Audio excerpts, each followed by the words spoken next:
Hello everyone, hair problem series பார்க்கலாமா? Part 1.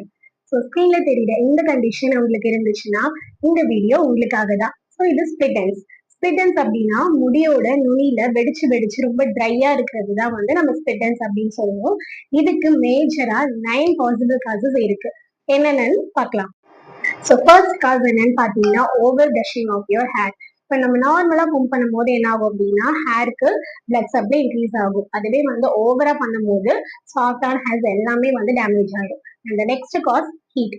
நம்ம நிறைய ஸ்டைலிங் டூல்ஸ் யூஸ் பண்ணுவோம் இல்லையா, ஸ்டைலிங்க்கு, கர்லிங்க்கு, இந்த மாதிரி ஹேர் ட்ரையர் இதெல்லாம் யூஸ் பண்ணும்போது ஹேர் டேமேஜ் ஆகும். Third one, metal clips use பண்றதுனாலையும் டைட்டா ரப்பர் பேண்ட்ஸ் போடுறதுனாலையும் ஹேர் டேமேஜ் ஆகும்.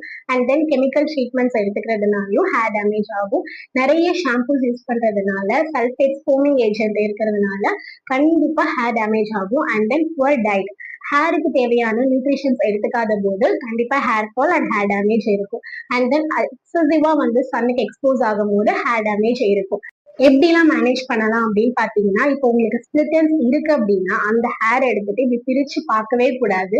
அண்ட் நெக்ஸ்ட் திங், உங்களுக்கு அந்த ஸ்பிளிட்டன்ஸ் இருக்கிறப்போ ஹேர் கட் வந்து 2 to 3 months வந்து கம்பல்சரி பண்ணணும். இல்லைன்னா ஹேர் ட்ரிம் பண்ணலாம். ஹேர் ட்ரிம் வந்து ஒரு ஸ்மால் போர்ஷன் ஆஃப் ஹேர் எடுத்துட்டு நீங்க அதை ட்விஸ்ட் பண்ணீங்க அப்படின்னா ஸ்பிளிட்டன்ஸ் அழகாவே தெரியும். ஸோ அதை ஈஸியா ட்ரிம் பண்ணிடலாம். பாசிபிள் காசஸ் சொன்னேன் இல்லையா, இதெல்லாமே அவாய்ட் பண்றது ரொம்ப நல்லது. அண்ட் தென் ஹோமியோல எடுத்துக்கிட்டீங்க அப்படின்னா நிறைய மெடிசன்ஸ் இது இருக்கு. பட் டாக்டர்ஸ் கன்சல்டேஷன் நீங்க எடுத்துக்கணும். ஃபார் எக்ஸாம்பிள் போராக்ஸ், சுஜா இந்த மாதிரியான மெடிசன்ஸ் தான் வந்து நீங்க யூஸ் பண்ணலாம்.